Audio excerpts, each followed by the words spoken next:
કહેવાનો મારો અર્થ એક દિલ્હીનો સિકંદર હતો ને, આમ બાપુ 500 ઘોડાનો રસાલો લઈને દિલ્હીની બજારમાં નીકળ્યો અને આમ એક ફૂટપાથ ઉપર ફકીર હૂતો હતો ને એના સામે નજર ગઈ એની, અને એને રસાલો આખો ઉભો રાખ્યો મારે ઓલા ફકીર પાસે જવું છે.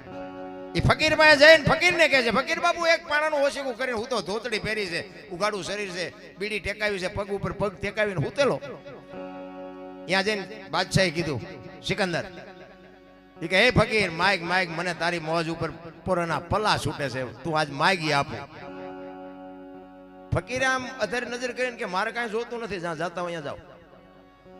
સિકંદરને પરસો વળી ગયો કે આ દિલ્હીનું રાજ માગે તો લખી દઉં, પણ આ ભાઈડો કે કાંઈ નથી જોતું. કેટલી આને સંતોષ છે, કેટલું આને મોજ છે. એ કે હું દિલ્હીનો સિકંદર છું. એ કે મેં ક્યાં તમને પૂછ્યું તમે કોણ છો? હું તો અહીં નિરાતે હું તો છું, તમે આવ્યા છો મારી પાસે, મેં તમને પૂછ્યું તમે કયા ગામના છો?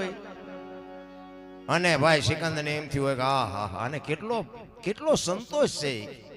મારે મૂક્યાનો માર્ગ નથી તોય હું હળીએ સીડ્યો છું, આની પાસે કંઈ નથી તોય કે છે મારે કાંઈ જોતું નથી.